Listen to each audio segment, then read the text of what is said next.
Hello दोस्तों, कैसे हैं आप लोग। स्वागत है आप लोगों का फिर एक बार हमारे चैनल पर। आज हम एक नए जो पॉलिटिकल केस के बारे में डिस्कस करेंगे।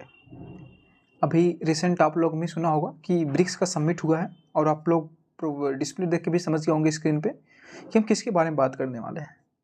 हम लोग बात करने वाले हैं एक बहुत ही इंपॉर्टेंट टॉपिक, ब्रिक्स समिट 2024 और इसके आउटकम्स के बारे में और इसके जो एजम्पशंस हैं उसके बारे में, जिसे आप लोगों ने बहुत ये सुना होगा कि जब से ब्रिक्स का समिट हुआ है तब से आप लोगों ने सुना होगा कि ब्रिक्स एक जॉइंट करेंसी लॉन्च कर रहा है, नए वर्ल्ड ऑर्डर के क्रिएट की फॉर्मेशन की बात कर रहा है, अमेरिकन लेड वर्ल्ड ऑर्डर को चैलेंज देने की बात कर रहा है।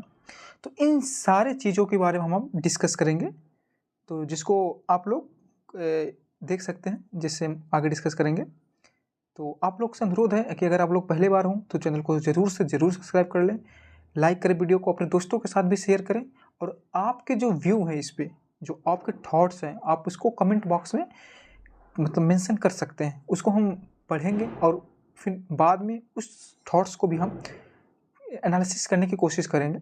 ठीक है, तो आइए बिना देरी के हम लोग शुरू करते हैं ब्रिक्स के बारे में। तो ये नॉर्मली ब्रिक्स के बारे में है, आप इसे देख सकते हैं थोड़ा सा कि क्या रोल है वर्ल्ड पॉलिटिक्स में, क्या रोल है वर्ल्ड जीडीपी में, क्या रोल है वर्ल्ड पॉपुलेशन में, वर्ल्ड टेरिटरी में, सब में क्या रोल है। इसको बताने की कोई बात नहीं, ये हम लोग भी जानते होंगे। तो हम बेसिकली शुरू करते हैं कि जो हमारा टॉपिक है आज का, कि क्या ब्रिक्स वास्तव में अमेरिकन लेड या अमेरिकन हेजुमनी जो है वर्ल्ड ऑर्डर में, जो अमेरिकन लेड वर्ल्ड ऑर्डर है उसको चैलेंज कर पाएगा या उसका एक ऑप्शन हो पाएगा।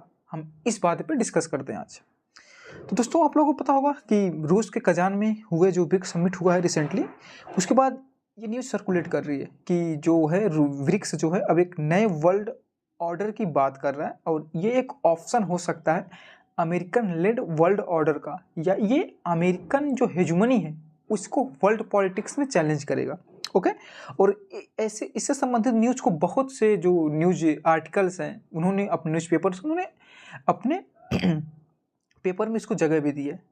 तो आप लोगों ने भी मतलब कहीं ना कहीं देखा होगा, यूट्यूब पे भी सर्कुलेट करते हुए काफ़ी वीडियोज इस संबंध में देखे होंगे आप लोग। तो सबसे पहले हम लोग देखेंगे ना कि जो ब्रिक्स का ये समिट रहा है, 16 समिट आई थिंक रहा है जो रूस में हुआ, इसका आउटकम्स क्या रहा है।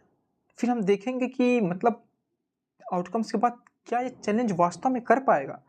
चैलेंज कर पाएगा तो क्या क्या इसके लिए नीड्स होंगी। भाई नॉर्मल सी बात है कि मतलब अमेरिका को ऐसे तो आप चैलेंज कर नहीं देंगे।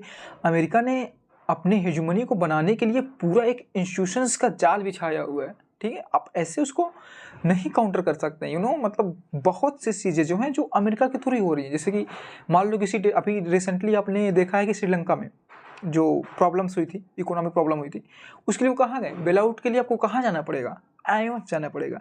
जब आईएमएफ जाएंगे तो आईएमएफ पे किसकी हेजुमनी है, नॉर्मल सी बात है अमेरिका की हेजुमनी है।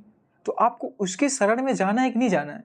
आप थोड़ा सा केयर करिएगा, 1991 में जब हम लोग का मतलब हम लोग एलपीजी पॉलिसीज को अप्लाई किए हैं तो क्या हम लोग अपनी मर्जी से किए थे कि हम लोग को आईएमएफ की शर्तें मानना पड़ा था। नॉर्मल सी बात, एक तरीके से हम लोग भी उसके सामने झुके थे।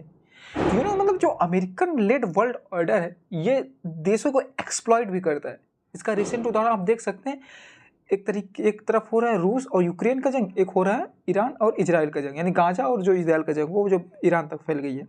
इसमें आप देख रहे हैं मतलब क्या रोल है अमेरिका का। मतलब उससे किसी से मतलब नहीं है। एक तरफ यूक्रेन से रूस से झगड़े में उस जो आईसीसी है, इंटरनेशनल क्रिमिनल कोर्ट, उसने रूस के जो प्रेसिडेंट है व्लादिमीर पुतिन को 24 घंटे के अंदर वार क्रिमिनल डिक्लेयर कर दिया। और इधर नेतन्याहू को जो इतने सारे निहत्थे लोगों को मार चुके हैं उनको अभी तक मतलब ये लटका के रखा गया है, उनको ये रेजुलेशंस पास नहीं कर रही है आईसीसी। तो आप समझ सकते हैं कि जो अमेरिकन लेड वर्ल्ड इंस्टीट्यूशंस हैं वो कितनी फेयर हैं, ये बताने की जरूरत नहीं है। तो आइए हम देखते हैं सबसे पहले कि इसका आउटकम क्या रहा है। तो कि जो नया वर्ल्ड ऑर्डर होगा उसका नेचर कैसा होगा। ठीक, इससे क्या और जो कंट्रीज हैं, अदर कंट्रीज, वो एक्सेप्ट करेंगे इसके रोल को, ये सब हम देखेंगे। यानी जो देश ब्रिक्स में शामिल हैं, ठीक, अगर जो नया वर्ल्ड ऑर्डर बनता है तो उसका रोल क्या होगा इसमें, इन सारी चीज़ों पर हम बढ़िया से डिस्कस करेंगे। ओके, तो सबसे पहले आपको बता दूं कि रूस के कजान में 22 से 24 अक्टूबर को जो ब्रिक्स के मेंबर्स हैं, टोटल इतने समय 10 मेंबर हो गए होंगे, आपको भी पता होगा, जिसमें 9 मेंबर्स और जो एक मेंबर है सऊदी अरब के फॉरेन मिनिस्टर वहाँ पे शामिल हुए थे, ठीक। और इसमें more than 30 global south countries के जो नेता हैं, जो मतलब हेड ऑफ स्टेट हैं, उन्होंने इसमें शिरकत किया, नहीं उन्होंने उसमें पार्टिसिपेट किया। तो इससे तो एक बात साफ हो जाती है कि अमेरिका का जो एक प्लान था, मतलब जो अमेरिका की प्लान थी कि हम रूस को आइसोलेट करके रखेंगे, ये तो फेल हो गई है, ठीक। इसको आप कहीं से भी पास नहीं कर सकते, बिकॉज आप देख सकते हैं कि अगर आप टोटल कंट्रीज को कैलकुलेट करेंगे तो कम से कम मोर देन 40 कंट्रीज ने इस समिट में भाग लिया। ओके, तो ये अब कहीं ना कहीं दिखा रहा है कि मतलब बहुत से ऐसे कंट्रीज हैं जो चाहते हैं कि एक अल्टरनेटिव वर्ल्ड ऑर्डर हो, अमेरिकन लेड वर्ल्ड ऑर्डर का। तो आगे हम देखते हैं। तो इस फ्रेंड्स जो ये समिट हुई है, इसका जो मेन आउटकम्स है उसको आप देख सकते हैं कि उसके बेस पे आप समझ सकते हैं कि अमेरिकन हेजुमनी को काउंटर करने का फ्यूचर प्लान क्या हो सकता है ब्रिक्स का, क्या स्टेप्स उठाए जाएंगे ब्रिक्स के द्वारा, क्या स्टेप्स हो सकता है, इसके बारे में हम देखेंगे। ओके, तो आइए हम शुरू करते हैं। तो जो सबसे पहला आउटकम है इस समिट का वो है promote more representative and fairer international world order. तो मतलब यही इसमें सिंपली बात यही है कि जो रिसेंट मतलब जो करंट वर्ल्ड ऑर्डर है इसका एक ऑप्शन, यानी इसको या तो मोर रिप्रेजेंटेटिव बनाओ, जो मतलब अदर कंट्रीज हैं, जो मतलब ग्लोबल साउथ के देश हैं, उनके भी वॉइस को वहाँ पे रिप्रेजेंटेशन मिले और ये और फेयर हो, ना कि अमेरिकन लेड हो। जैसे अमेरिकन जब चाहे अपनी मर्जी से देशों पे सैंक्शन लगा देता है, जैसे आप रिसेंटली देखें रूस के ऊपर सैंक्शन लगा दिया गया, नॉर्थ कोरिया हो गया, वेनेजुएला हो गया, ईरान हो गया, इन सब कंट्रीज के ऊपर काफ़ी समय से सैंक्शंस लगे हुए हैं। और दूसरा, अगर कोई देश उस देश से ट्रेड करता है या उसकी किसी देश की कंपनीज उस देश से ट्रेड करते हैं जिनके ऊपर सैंक्शन लगा हुआ तो उनको भी वो ब्लैक लिस्टेड कर देता है। जैसे रिसेंटली आपने सुना होगा कि बहुत से इंडियन कंपनीज को यूएसए ने ब्लैक लिस्टेड कर दिया। क्यों? क्योंकि वो रूस और ईरान से ट्रेड कर रही थी। मतलब अपने इंटरेस्ट के लिए कुछ भी ये कर सकते हैं, ठीक। ऐसा होता है। जैसे कि आप लोग देखे होंगे कि जब इराक में इन्होंने अटैक किया था तो बहाना क्या दिया था कि उनके पास मास डिस्ट्रक्शन वेपन्स हैं। हुआ मतलब बाद में जब कमेटी बनी, उस कमेटी का रिजल्ट आया तो ऐसा कुछ नहीं था उसमें। तो देख सकते हैं कि अपने इंटरेस्ट के लिए कैसे जो ये वर्ल्ड ऑर्डर इन्होंने क्रिएट किया उसका यूज करते हैं, अपने पावर्स का मिसयूज करते हैं। तो इसके काउंटर के लिए जो ये ब्रिक्स देश हैं वो चाहते हैं कि एक या तो इसको और रिप्रेजेंटेटिव बनाया जाए, तो फेयर बनाया जाए, नहीं तो इसका एक ऑप्शन डेवलप किया जाए जिसपे सारे देश जो हैं वो बिलीव कर सकें, ये इनका कहना है, ठीक। दूसरा है जो मतलब इनके वर्ल्ड ऑर्डर जो है अमेरिकन वर्ल्ड ऑर्डर, इसका जो मेन कंपोनेंट्स हैं, जैसे स्विफ्ट सिस्टम हो गया, स्विफ्ट सिस्टम का भी एक अल्टरनेट होना चाहिए, ऐसा है इनका कहना है। बिकॉज क्यों? स्विफ्ट सिस्टम को आप जानते होंगे कि एक बैंकिंग प्रणाली की तरह, इंटरनेशनल बैंकिंग प्रणाली कह सकते हैं, जिससे जो ट्रेड होता है वो डॉलर में लेन देन होता है। तो बेसिकली आपने सुना होगा कि मतलब रूस जब यूक्रेन पर अटैक किया तो उसको स्विफ्ट से हटा दिया गया, ठीक। उसको स्विफ्ट से हटा दिया गया तो उसके जो डॉलर थे उसको फ्रीज कर लिया गया। अब उसी के टैक्सेस जो उसके जो टैक्स आ रहे, ब्याज जो आ रहा है उसको दे जा रहा है यूक्रेन को, जिससे वो लड़ सके। उन्होंने एक रणनीति, एक कह सकते हैं स्ट्रेटजी अपनाई है western, American led western countries ने। तो मतलब रूस का कहना है कि हमें इसका भी एक ऑप्शन मतलब बनाना चाहिए, स्विफ्ट का भी एक ऑप्शन होना चाहिए। बिकॉज क्यों? जिससे ये और भी मोर रिप्रेजेंटेटिव लगे, ठीक। एक मोर रिप्रेजेंटेटिव मतलब ऐसा ना हो कि कोई देश अपने पर्सनल इंटरेस्ट के लिए दूसरे देश को ब्लैक लिस्ट कर दे, उसको उस सिस्टम से बाहर निकाल दे, तो मतलब इससे पूरा उसकी इकोनॉमी चरमरा सकती है ना। तो इन सब सारे चीज़ों को ध्यान में रखते हुए, इनसे सारे थॉट्स को ध्यान में रखते हुए ये बात की जा रही है कि भाई एक स्विफ्ट का भी एक अल्टरनेट हो, ये बात की जा रही है। फिर थर्ड है कि डॉलर का जो हेजुमनी है, जो डॉलर का प्रभुत्व है, उसको कम करना, इनका एक ये विजन है। तो एक आउटकम ये भी है। तो इसमें आप लोग एक अच्छा कदम मान सकते हैं कि सऊदी द्वारा एक अनाउंस हुआ था पिछले 2-3 महीने के बाद पहले, कि वो क्या है, वो पेट्रो डॉलर का विकल्प तलाश रहे हैं। मतलब कि मतलब अभी तक तो वो पेट्रो डॉलर में ही चीज़ें लेते हैं, जो वो है मतलब सऊदी अरब है वो डॉलर से ही पेट्रोल को बेचता था। तो अब वो उसके विकल्प में भी ऑप्शन मतलब देख रहा है कि जैसे युआन डॉलर हो गया, युआन से ट्रेड करना हो गया, इंडियन रुपीज़ में ट्रेड करना हो गया, या रशियन जो करेंसी उसमें ट्रेड करना हो गया। इन सब चीज़ों के बारे में ऑप्शन किया जा रहा है। तो ये बेसिकली मेन आउटकम्स हैं जो इसमें आया है। तो सबसे पहले हमें समझना होगा कि अमेरिकन वर्ल्ड ऑर्डर है कैसा और इसको काउंटर करने के लिए क्या ज़रूरी स्टेप्स हो सकते हैं। तो आइए बिना देरी की हम इस पर बात करते हैं। तो आप लोग देख रहे हैं कि जो अमेरिकन वर्ल्ड ऑर्डर है वो ऐसे ही नहीं हो गया, मतलब ऐसे ही नॉर्मली अमेरिका ने अपने वर्ल्ड ऑर्डर क्रिएट नहीं कर दिया। उसने अपने वर्ल्ड ऑर्डर को क्रिएट करने के लिए सेकंड वर्ल्ड वॉर के टाइप में हम जानते होंगे ब्रेटन वुड्स से जो समिट हुई, एग्रीमेंट हुई थी, सम्मेलन हुआ था, कॉन्फ्रेंस हुआ था, उसके माध्यम से उसने वो इंस्टीट्यूशंस को खड़ा किया हुआ है।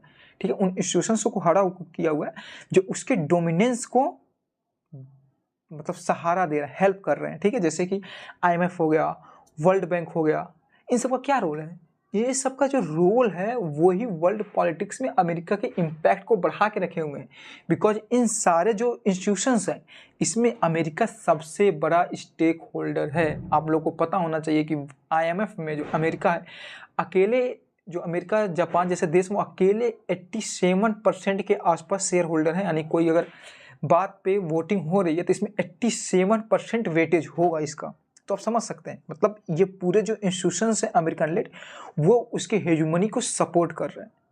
तो सबसे पहले वो क्या होगा कि आपको ऐसे इंस्टीट्यूशंस का लाइक IMF हो गया, वर्ल्ड बैंक हो गया, ऐसे इंस्टीट्यूशंस का एक ऑप्शन देना होगा और देशों को। बिना ऑप्शन के तो ये चीज़ आप नहीं कर सकते। बिकॉज क्यों? नॉर्मल सी बात है, अगर किसी देश में इकोनॉमिक प्रॉब्लम्स होते हैं या आर्थिक स्थिति थोड़ी सी खराब होती है तो कहाँ जाएगा? बताइए, आपको कहाँ जाएगा? तो नॉर्मल सी बात है, उसको अपने इकोनॉमी को बचाने के लिए जाना पड़ेगा अमेरिका के शरण में। बिकॉज IMF के शरण में जाना पड़ेगा, नॉर्मल सी बात है, अमेरिका के शरण में जाना पड़ेगा। रिसेंटली आपने देखा भी होगा श्रीलंका के केस में। ठीक, तो जब आप उसके मतलब जो IMF जो रूल्स देगा, जो उसने मतलब शर्त आपसे रखेगा, प्रोमिस रखेगा, उसको आपको मानना होगा, तभी वो आपको बेल आउट करेगा, नहीं तो बेल आउट ही नहीं करेगा। तो ये सब बातें हैं। ठीक, और फिर इसके बाद एक होगा कि जो अमेरिका के अगेंस्ट जब वो वर्ल्ड ऑर्डर को बिल्ड कर रहे हैं, अमेरिका के अगेंस्ट आप जिस वर्ल्ड ऑर्डर को प्रमोट करेंगे उसका नेचर कैसा होगा।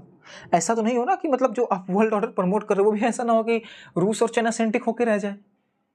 मतलब ऐसा ना कि रूस और चाइना का उसमें इंपॉर्टेंस रोल हो, बाकी अदर देश का मतलब आवाज़ उसमें धीमा हो जाए। नहीं तो फिर ये क्या होगा, एक ऑप्शन नहीं होगा ना, ये एक अल्टरनेट होगा, ये तो एक उसका रूप हो जाएगा, एक अलग रूप हो जाएगा अमेरिकन लेड वर्ल्ड ऑर्डर का, जिसमें प्रभुत्व किसका हो गया? चाइना रशिया का प्रभुत्व हो गया।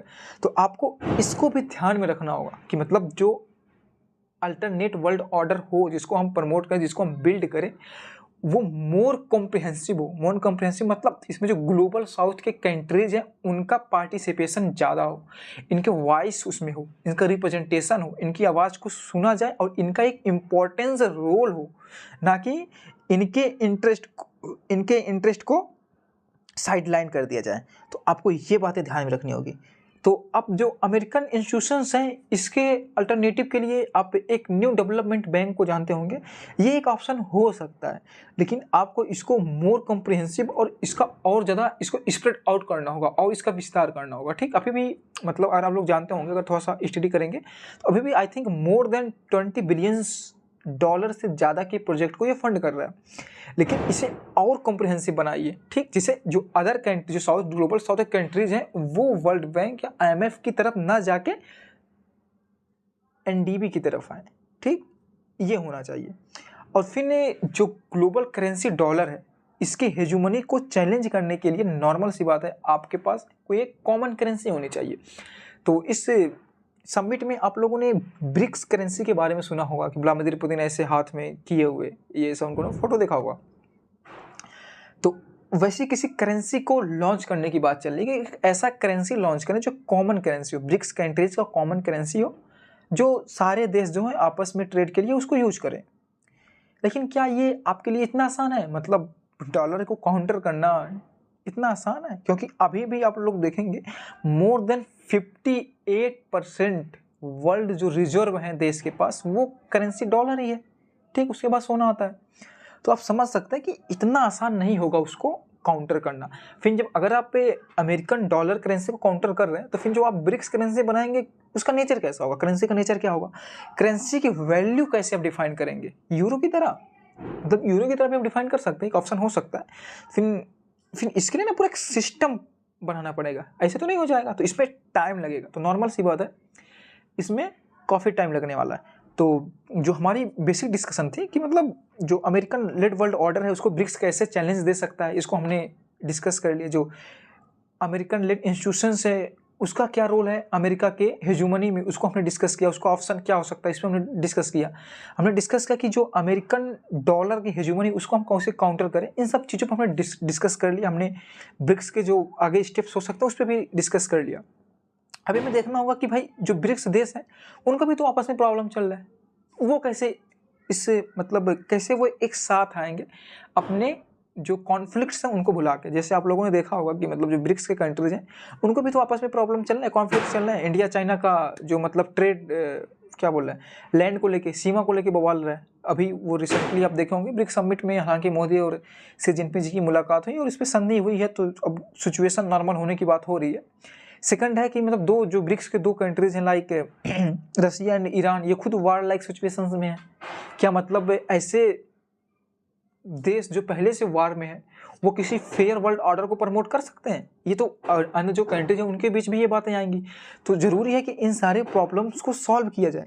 इसके साथ ही आप लोग देख रहे होंगे कि इजिप्ट जो है उसका इथियोपिया के साथ प्रॉब्लम्स है नील नदी को लेके। फिर इसके साथ ही आप देख सकते हैं कि नॉर्मली अभी ब्राज़ील जो है रिसेंटली ब्राज़ील ने क्या किया है कि आप लोगों ने सुना है कि ब्राज़ील ने वेनेजुएला के ब्रिक्स में आने पे वीटो कर दिया है। तो ये चीज़ें आप देख रहे हैं, मतलब इनके जो देश हैं जो ब्रिक्स कंट्रीज जो मतलब हैं उनका भी खुद में भी कॉन्फ्लिक्ट्स चल रहे हैं। तो नॉर्मल सी बात है, आपको इन सब चीज़ों को सावधानी के साथ टैकल करके ही आगे बढ़ना होगा, तभी आप अमेरिकन लेड हेजुमनी या वर्ल्ड ऑर्डर को काउंटर कर सकते हैं, नहीं तो ये बहुत ही मुश्किल होगा। ओके, तो हम अपने डिस्कशन को यहीं पे समाप्त करते हैं और हमारा आपसे अनुरोध है कि अगर आप पहली बार आए हो तो ज़रूर से ज़रूर हमारे चैनल को सब्सक्राइब कर लें, वीडियो को लाइक करें, अपने दोस्तों के साथ शेयर करें। अगर आपका कोई थॉट्स है, कोई सुझाव है इसमें, तो आप कमेंट बॉक्स में दे सकते हैं। हम नेक्स्ट वीडियो में उसके ऊपर डिस्कस करेंगे। ओके, तो चलिए आप लोग दिवाली का आनंद लेते रहिए, हम चलते हैं। आप लोग स्वस्थ रहिए, मस्त रहिए। थैंक यू, धन्यवाद।